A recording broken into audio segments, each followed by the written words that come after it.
right, I want you to notice verse 26 of Deuteronomy chapter 11. It says, "Behold, I set before you this day a blessing and a curse.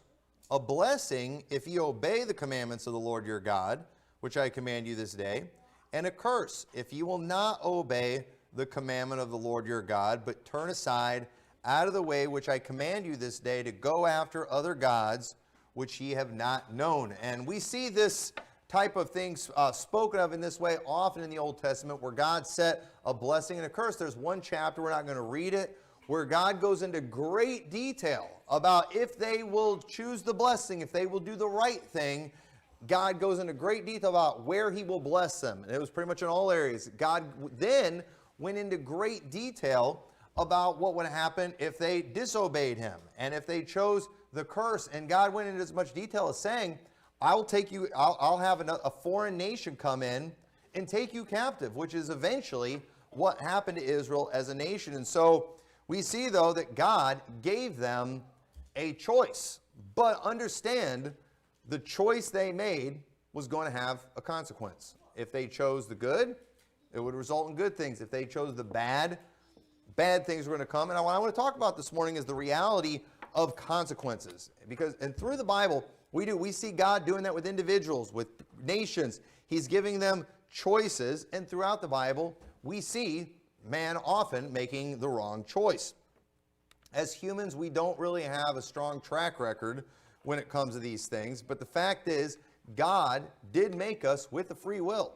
We do have a choice. And understand, just because God has given you a choice does not mean God is happy, pleased, or when you make a bad choice. No, you know why God's not pleased when you make the bad choice? Because all these bad things are going to come for you when you choose the wrong thing.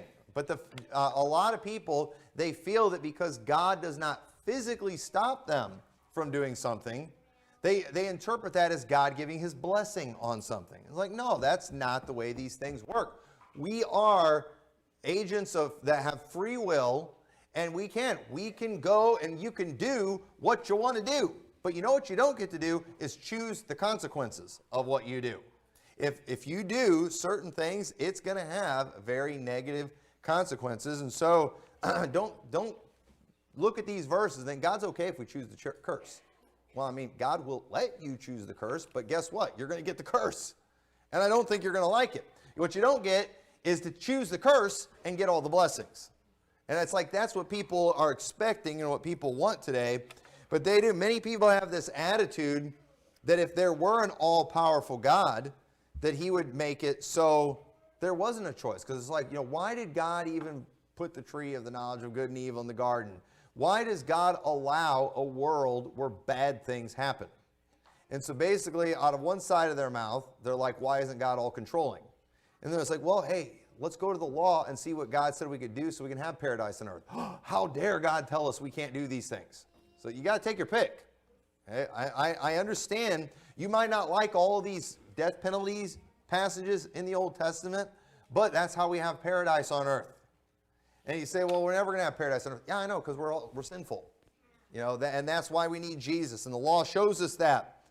But the Calvinists, too, they often try to act like God can't be sovereign if we have a choice in anything, which causes them to go as far as saying that God has ordained some of the most horrific sins that are out there. Some horrible thing happens to a child, yeah, God ordained that. No, just because God let that happen does not mean that it was God's will for that horrific thing to happen. And that is just such a distorted view of God that does not describe the God of the Bible. Yes, God can be sovereign without controlling every aspect of our life and making our choices for us. He can still be sovereign. I don't know where Calvinists came up with this, but they did, and it's wrong, and it's a subject for another day. But understand, this concept of choices is through the Bible. In the very beginning, God put Adam and Eve in the garden, and God told them not to eat of the tree of the knowledge of good and evil, giving them a choice. You can eat it or not eat it. God gave them a choice. God set before Israel a blessing and a curse. The prodigal's father did not stop him from going on that far journey into a far country. He did not stop him. He allowed him to go on that journey. But even though God gives us a choice, we need to understand when we make the wrong choice, we don't just get the fun, we get all the consequences that come with it as well. And what is so great, but here's what's so great about our God, though, is what God does is, and what actually does describe the God of the Bible, it's a God who gives us a choice, but he's also gracious enough to tell us what the consequences of that choice will be. We see that throughout the scriptures. God told Adam and Eve, the day you eat thereof, you'll surely die. When Adam and Eve got kicked out of the garden, and eventually when Adam and Eve died, they couldn't look at God and think, how could you let this happen? No, they caused it to happen when they chose to disobey God. They brought it on themselves. When Israel had the curse come upon them, they had no right to look at God and think, Lord, what are you doing? No, God did exactly what he told them he would do.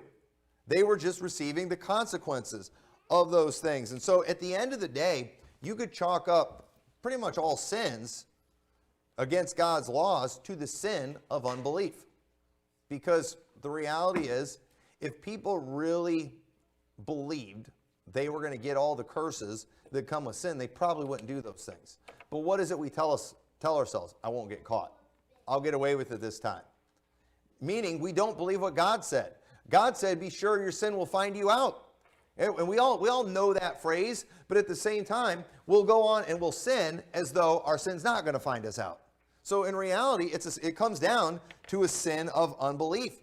Many people don't like that there's a hell, but you know what? At least God warned us about hell. At least God told us what the results of unbelief would be, and he made it super easy for us to stay out of hell. I mean, it doesn't get any easier to get saved than it already does, and yet people still get mad about hell, even though it's so easy to get saved. But again, yes, people who are lost are going to go to hell, but they didn't have to, and they have been warned. God's told man about that. And so the next passage, turn over to Galatians 6. This passage, in reality, is a terrifying passage, while at the same time, it can be a thrilling passage, depending on what you're doing, depending on the choices you're making. It says in Galatians 6:7, be not deceived, God is not mocked. For whatsoever a man soweth, that shall he also reap. That statement, whatsoever a man soweth, that shall he also reap, you need to ask yourself, does that scare you or does that excite you? If you are doing good, it should excite you. If you're doing bad, it should scare you. For he that soweth to his flesh shall of the flesh reap corruption. There's those consequences. But he that soweth to the Spirit shall of the Spirit reap life everlasting. I mean, I guess you could say that's a consequence. Is consequence always negative or can it be good? I think we typically use that in a negative sense. I probably should look that up. But again, the results, okay? The results are very bad when you sow to the flesh. The results are very good when you sow to the Spirit. So, and whatsoever you sow, that's what you're going to reap. And so if you're sowing good things, you should be thankful. You should be excited. You should be anticipating good things. If you're sowing to the flesh, you ought to be looking for repentance. You ought to be looking for mercy. You ought to be running to God to help you in these things. And it goes on to say, well, I've been sowing to the Spirit for a while and I haven't been seeing anything. Well, let us not be weary in well-doing. For in due season we shall reap if we faint not. I'm pretty sure due season was last week. Well, that's what you think. God thinks different, okay? God's timing is not our timing. But in due season you'll reap if you faint not. As we therefore have opportunity, let us do good unto all men, especially unto them who are of the household of faith. You know what everybody ought to be doing? Just doing good things for other people. Well, I don't like the people in our church. I'm just going to go do good things for other people. Well, you need to prioritize people in the church. You can do good things for other people too, but you especially ought to do things for those who are of the household of faith. And everybody ought to be in a church. Everybody ought to be edifying the saints, doing something to minister to one another. God sees those things. If you're being an encouragement to God's people and a blessing to God's people, God sees that, and you're going to reap if you don't faint. So these people are a pain in the neck doing good things. Hey, just don't faint. You'll reap if you faint not. If these people don't have it coming, if they really are a pain, but you obey God and you forbear one another and you forgive one another and you do all these things that God said to do, eventually you're going to reap. if you faint not. And again, and that goes for your neighbor. That goes for those on the outside. Do good. Be kind to people. Stop worrying about accidentally doing something nice for a reprobate out there. It doesn't matter. We do good to all men. And if a reprobate crosses our paths and we were talking about that last week. Did you know that if I go out there and I hold the door open for a sodomite, God's not mad at me? You know why? It's because it's not like I know. And it's not like we're helping them. It'd be one thing if I'm going to a pride parade and I'm handing out water bottles to those people. It's another thing if you're enabling someone in their sin. You know, what if I do something nice for a Jehovah's Witness? They look normal. Are you encouraging them in their delivering of a false gospel? If you are just seeing a neighbor, if you are just seeing an individual who needs help with something, you should always help. Stop worrying about the reprobate exceptions out there, okay? Can we just not even worry about that? Just listen, if somebody is sinning, if you are seeing somebody actively sin, get away from them. But otherwise, if you just see somebody who has a need, help them out. Be a blessing. Go do some kind of good thing. And let me, and I was just talking about this the other day. I was out soul winning, and I went and I was walking down the street and I saw a nail. I was like, I'm going to be a good citizen. This isn't even my neighborhood. I'm probably not going to drive in this room. I'm going to pick up this nail because I'm tired of getting flat tires. I get nails in my car all the time. And you know what happened that next week? I got a hunk of metal on my tire. But you know what? I don't care. Because you know what? I probably would have got a hunk of metal in my tire anyway. But you know what? I would rather get a hunk of metal in my tire doing good. Because God sees those things, no matter how small they are. Last year, I went and helped some guy mowing his grass. I had to take some stuff out of my trailer. I left the weed eater. My weed eater got stolen while I was helping somebody mow their grass. Just every time I just try to do a good deed, especially when I'm doing it, hoping God will see it and bless me or something, it's like something bad always happens. But you know what? I'm still okay with that because God just said to do it. And you know what? While in those particular instances, some inconvenience happened to me, I've still gotten a lot of blessings in the last year. And I don't know specifically why they were. A lot of it probably was just mercy. And God just being good because that's what he is. But either way, we just need to just keep on doing good things. That should be just who we are as Christians. Just always trusting in God that he sees what's going on. And who knows? Who knows? Maybe God's going to let you live a very difficult life on this earth where you don't get a whole lot of blessings because he's saying, I'm going to be exceptionally good to these people. And I'm going to let them hold off and just receive 100-fold in the millennial kingdom where they'll enjoy it a lot more. I don't know. That God might choose that for you. I don't know. Either way, I just know this. God sees what you're doing. He's taking account, and he's going to make things right. In the meantime, we just need to keep sowing good things. And so one of the areas, though, where I think we're failing in our culture, culturally speaking, as Americans, is we're not teaching our children about the consequences of their choices. And this is something I've preached on before, but it's something that needs to be repeated because it's getting worse in our country. We live in a culture that frowns and is critical towards biblical child discipline, towards corporal punishment. Our world is very contrary to that. But I believe because of our failures in this area, I think that's one of the reasons so much of our culture is so offended by what the Bible teaches. When you live in a world where teaching consequences for sin is a bad thing, people are going to look at the Bible and think, man, this is terrible. But when, if back in the day, there used to be consequences for sin. My dad talked about getting spanked in the public school. Can you imagine today? Say, I would love it if they spanked my kids in the public school. You know why? Because then I could sue them and get all kinds of money. But no, back in the day, my dad talked about how he would get spanked at school, and when his parents would find out, they would spank him too. That's how it was back in the day. But we are not living in that day anymore. Now it's an international incident if somebody gets spanked in school, if there's ever consequences for some kind of wrongdoing. But and I understand, though, a culture that tries to teach kids everyone is a winner and that there are no consequences for your action is just denying to them and just denying reality. That is not real life. And we live in a generation of victims. Why? Because we've not taught them consequences. Most of these people are not victims. Kids, when you're getting spanked for disobeying your parents, you're not a victim. In reality, you're blessed. You have parents that love you and that are training you and correcting you. And of course, it's not pleasant, but the benefits are great. You are actually very blessed, far above most children in this country, if you have parents that actually spank you when you do wrong. They are giving you a mentality and a mindset and certain tools. They're going to help you greatly in your life. You should be thankful. Next time your mom and dad give you a spanking, you ought to tell them thank you, give them a hug. I never did that one time when I was a kid, but I understand now that I should have. But and I'm not expecting that from kids. But if you did truly know, you would do that. If somehow, kids, we had the ability to just take you, all right? I was picking on Riley in Sunday school. It's like if Riley was like, all right, Riley, I have the ability to take this time machine and we're going to go into your future and show you what your life will be 20 years from now if your parents quit spanking you.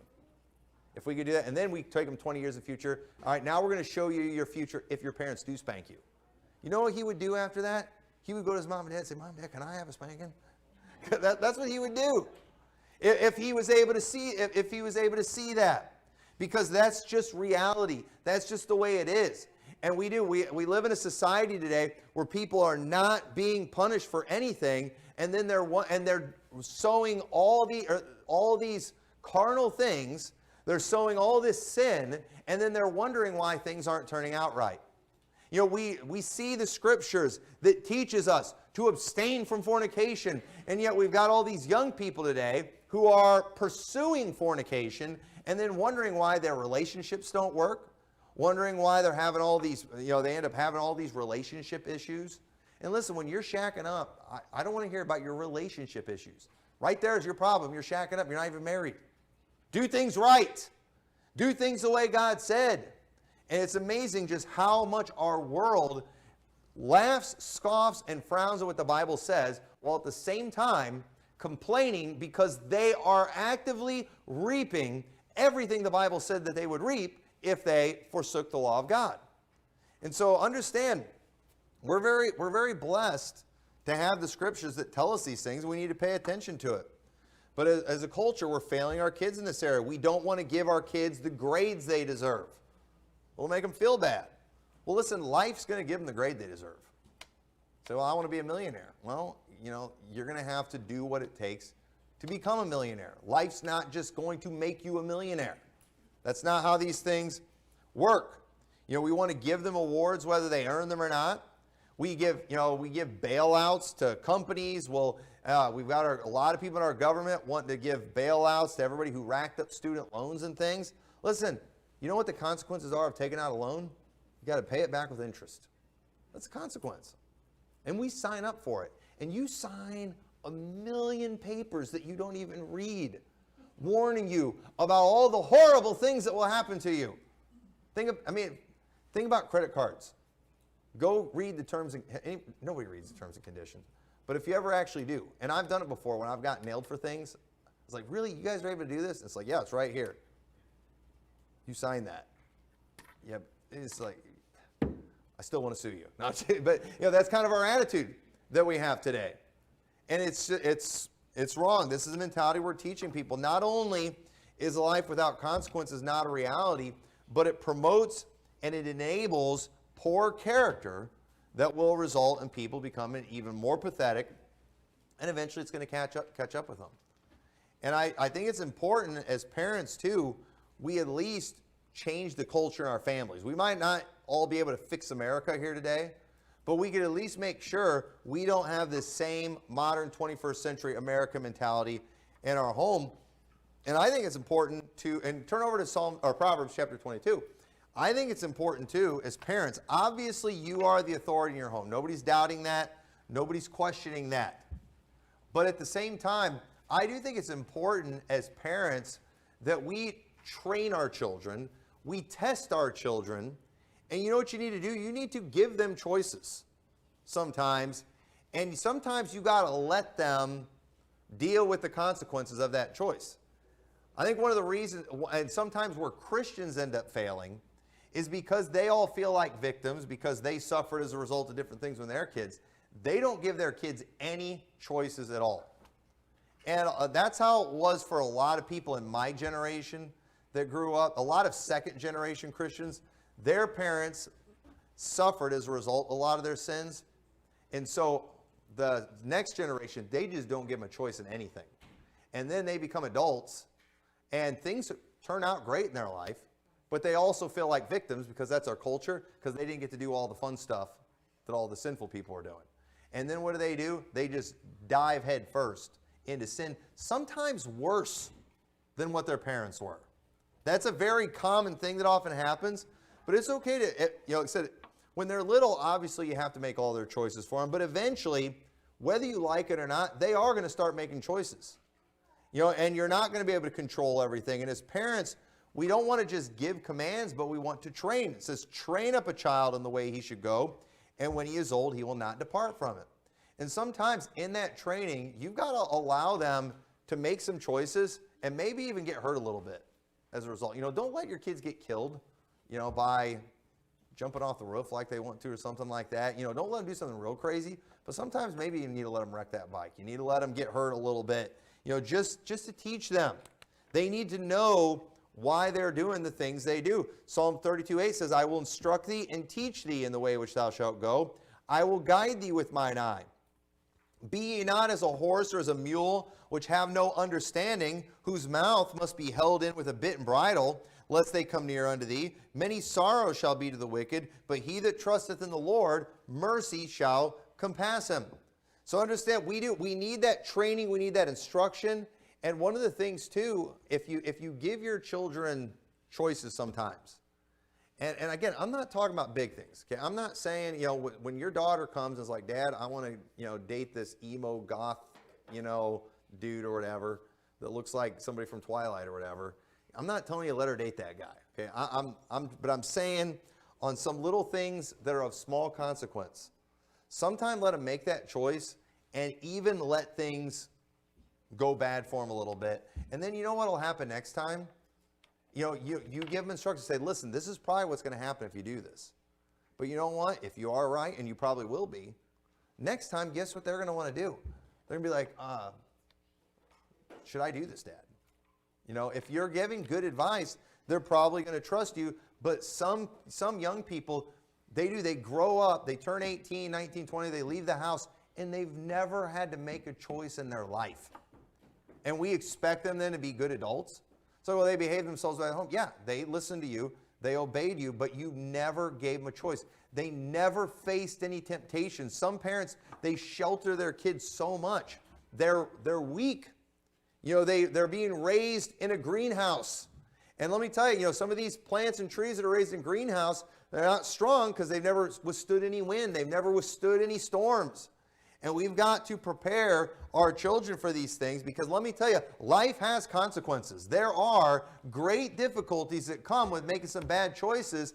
And so if you can develop character in your children to help them make good choices while they're young, let them make their mistakes when they're young, when the consequences is a spanking, where the consequences is maybe a scraped up knee or something like that, where when they're an adult, the consequences are maybe jail time, criminal records, things like that. Pregnancies out of wedlock and stuff like that. You don't want those kind of problems, which is the problems our world is having. Our world today, they frown on us, they mock us, they think we're terrible because we spank our kids and things like that. Well, in the meantime, their daughter that they never would spank, she's going through childbirth as a result of her sin. And she's going to have to raise a child without a dad in its life, all by herself. Why? Because she was never taught consequences. Or she might even be one too that's so protected from consequences that she's going to go and murder her baby, which is going to have consequences as well. And you can do that in our country. You mess up in that area, you can go to Planned Parenthood or someplace like that, and they'll butcher your baby for you to try to spare you any consequences. But there's physical, there's mental, psychological, there's all kinds of consequences that come with that. There's a reason that all these women that are out there at protests and things that just look like psycho blue-haired freaks that are out there bragging about their abortions, there's reasons they look like they're insane. And it's because of all their abortions and it's messed them up. It's made them crazy. It's messed up their body, their hormones, their mentality. That stuff is so, it's not just wrong, but it's dangerous, and it does come with earthly consequences. And so we've got to teach them these things young. They need to be warned of the consequences of not doing the right thing. We saw in Deuteronomy, I set before this day a blessing and a curse. A blessing if you obey, but there is a curse if you do not obey. And so a large portion of our Old Testament scriptures is just reading about Israel suffering the consequences for doing all the things God told them they shouldn't do. And most of the time, when you see, I mean, a lot of the more horrific stories in the Bible where they're suffering horribly as a result of their sin, you can go back in the law of Moses and see where God warned about those very things. Even when people were eating their children, God warned about that as well. I mean, God told them everything that would come if they did certain sins, and yet the Bible is just kind of a history book of Israel ignoring those things, and exactly what God said would happen to them. And so God is going to keep letting our nation, God's going to keep letting our churches and our families do wrong things, but eventually they will suffer the consequences that God said, and God is still good when that happens because God warned us about those consequences. It's just time we believe what His Word actually says.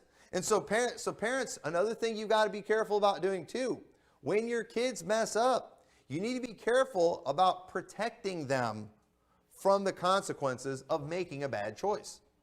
And that's what happens in a lot of the schools today. And that's why they don't have any discipline in schools today.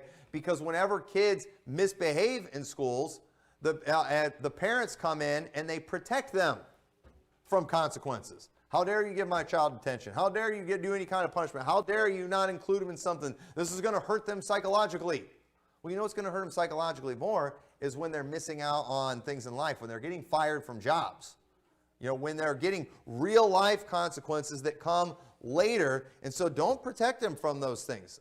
And we have a tendency to sometimes just go a little too easy on our children. And again, you know, we shouldn't enjoy consequences for our children. Okay? As a parent, you shouldn't enjoy spanking your kids. Okay? If you're just having fun doing that, you know, you're crazy. All right? I feel sorry for your kids. But you should definitely do it. But let me read a passage of scripture to you. And a lot of people don't like this passage. And I don't particularly like it either. It's right. It's good. It's holy. But I don't really like it. But let's just trust God for a minute. Let's look at what God says.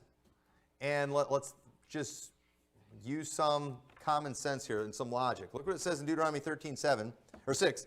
If thy brother, the son of thy mother, or thy son, or thy daughter, or the wife of thy bosom, or thy friend, which is as thine own soul, entice thee secretly, saying, let us go and serve other gods, which thou hast not known, thou nor thy fathers, namely the gods of the people which are round about you, nigh unto thee, or far off from thee, from the one end of the earth even to the other end of the earth.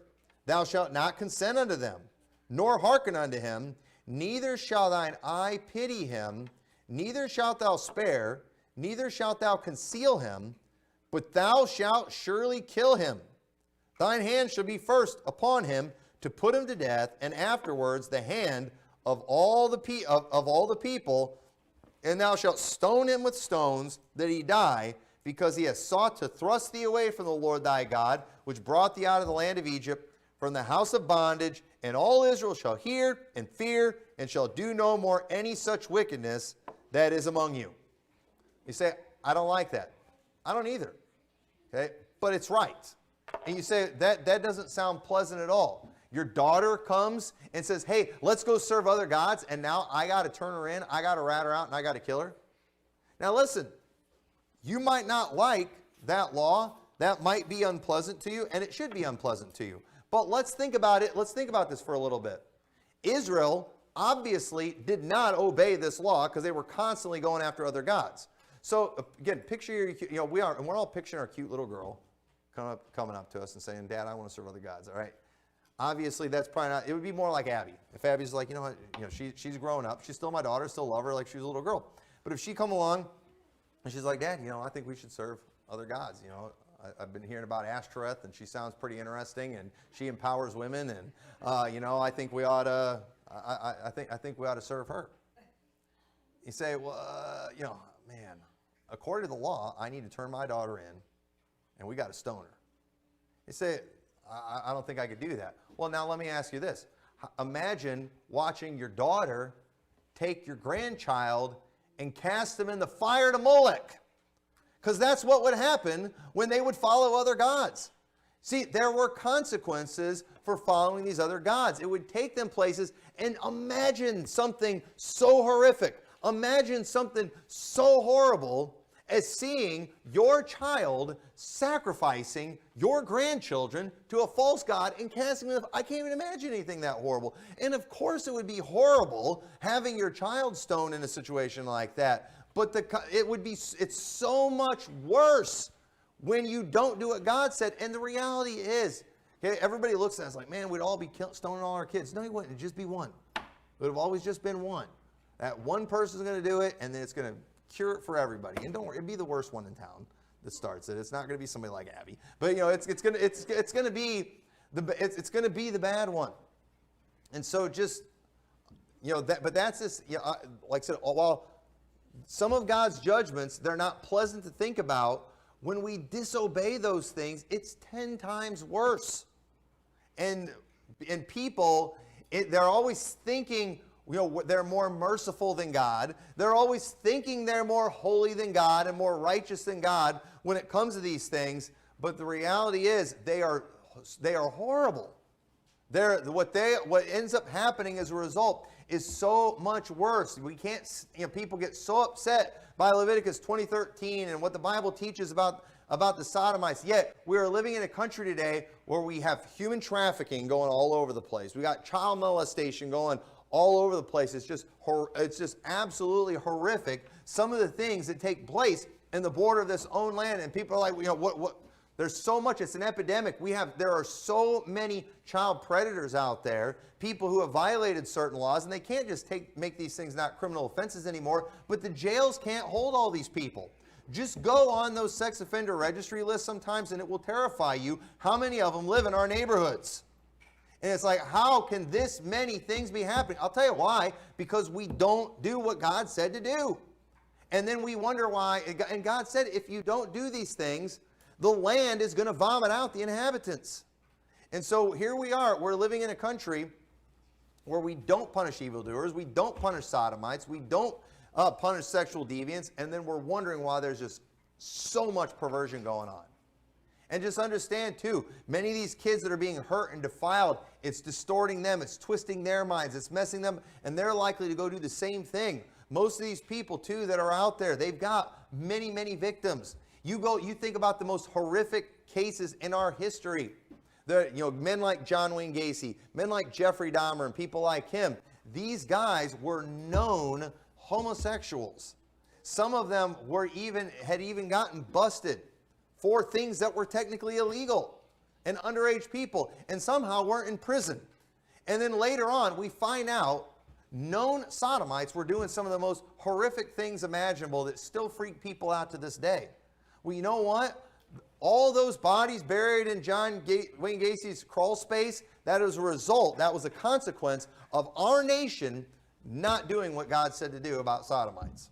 That was a consequence of that. Our nation suffered. And you often hear about things that shook a nation and just shocked and horrified everybody. That's what happens when we don't do what God said. There are real consequences. And so a lot of people think, back when John Wayne Gacy originally got nailed, did you know if the authorities would have done what God prescribed, there would have been many people, that's so mean, that's so terrible.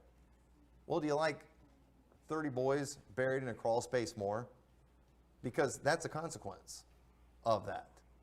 So just understand, God's way, while it might sound pretty rough, and it is, while it might not sound pleasant, and it's not, when we refuse to obey it, when we fail to believe it, the consequences are so much worse. So just understand, parents, when you try to remove consequences from the life of your children, you're actually setting them up for worse things. There are consequences. And fortunately, when you're a child, when you're 9, 10, 11 years old, there's only so much trouble you can get into. There's only so much that you're even capable of doing to just ruin your life. It's pretty hard to do that. But if you teach them the consequences, if you teach them that they're going to reap what they sow, if they learn it young, they're not likely to make the big mistakes that you can make as an adult. You can get in so much more trouble. And it's important they understand that when you get a car, for example, listen, kids, you are not entitled to have a driver's license and a car just because you're 16. If you have been irresponsible, if you've been disobedient to your parents, if they can't trust you, why should they trust you with a car? Why should they trust you with a cell phone? You need to prove yourself ready to handle these things. Because let me tell you, kids, when you get behind the wheel of a car, you know what? You're very capable of killing somebody accidentally.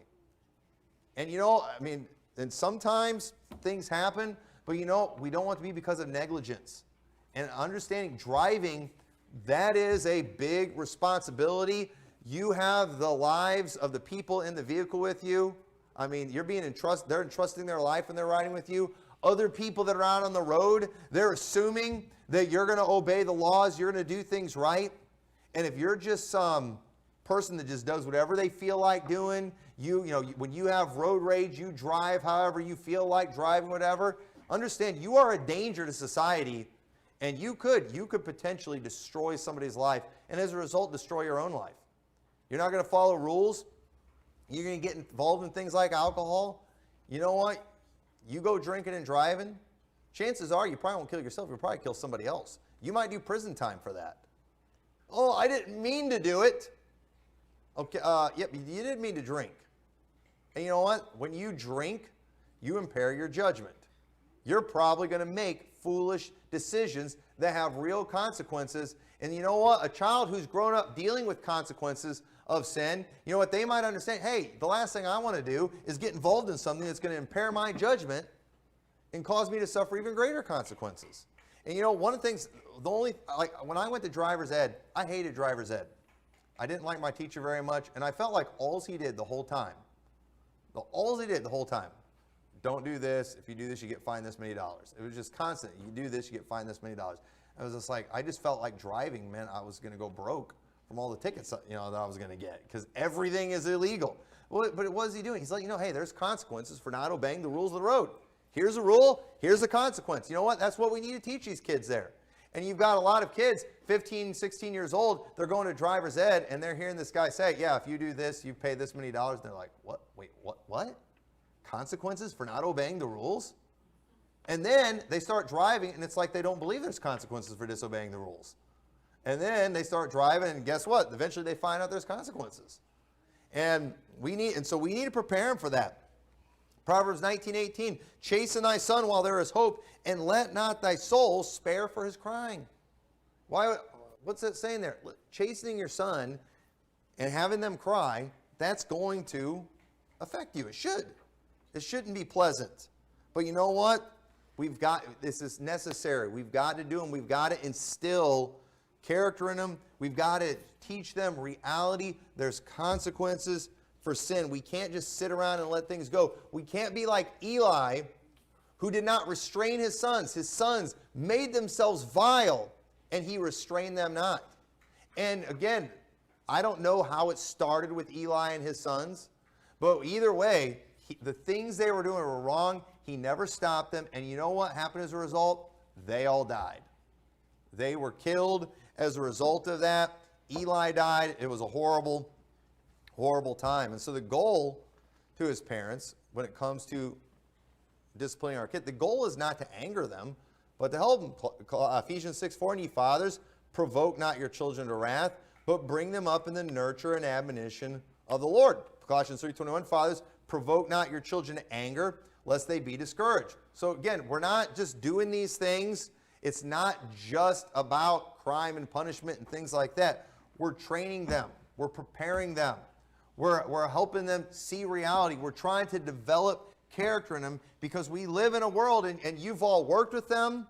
We've seen them. We're all familiar, if you've lived life very long at all. There are people out there that live like there are no consequences. And you know what? They always have consequences.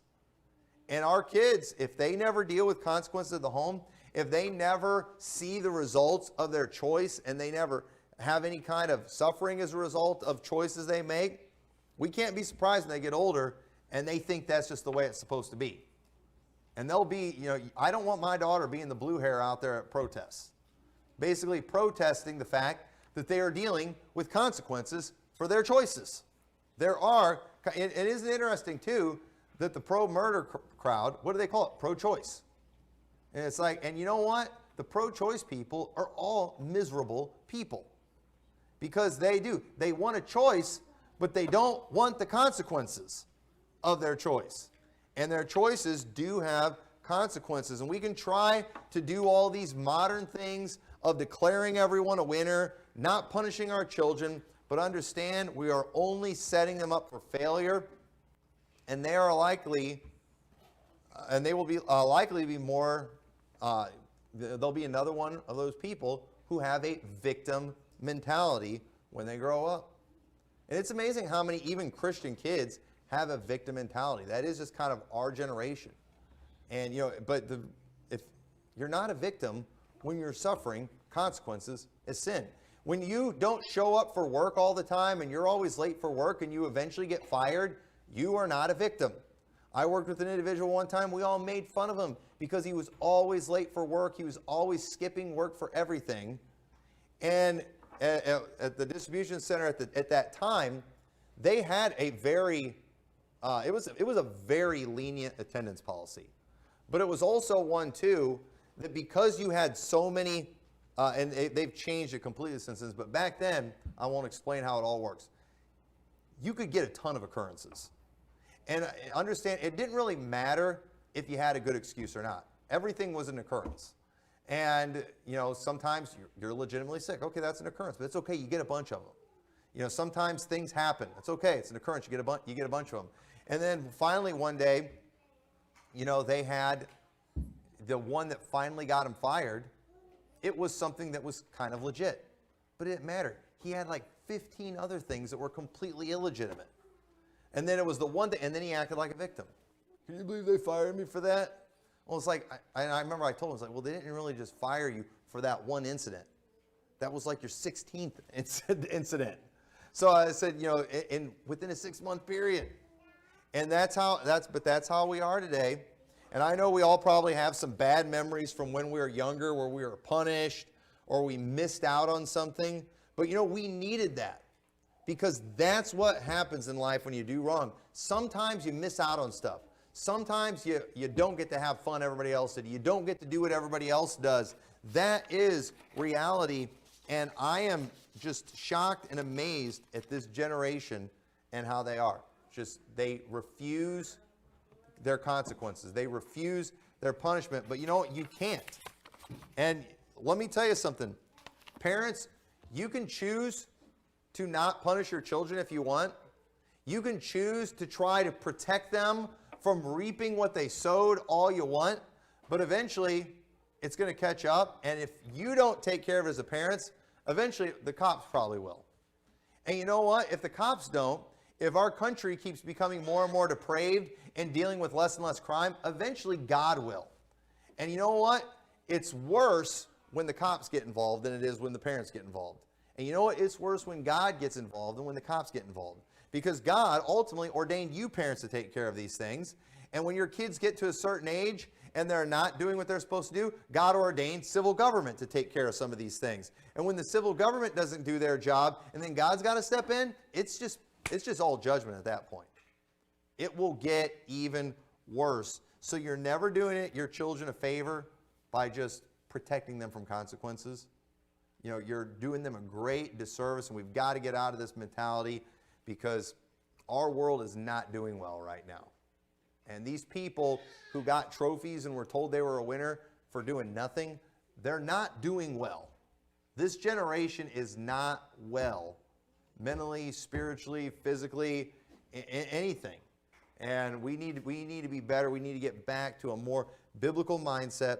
And God gives us choices, but we don't get to choose the results of our choices.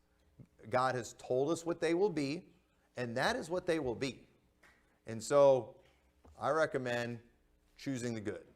We have a blessing and a curse. Choose the blessing. So with that, let's pray to the Lord. Thank you so much for your word, and thank you, Lord, for the warnings. Lord, while we don't always like what the Scripture says, while it doesn't go along with our flesh and what we want to hear, we do thank you for the warning, and I pray you'll help us have the wisdom to just believe your word and to follow the things you said to do, and just to have faith that it will come to pass. And I pray you'll help us to just sow to the Spirit. And Lord, we don't even need to ask you to help us reap those things. We know we will. Help us to just be patient enough to wait for your time and due season according to you. In your name we pray.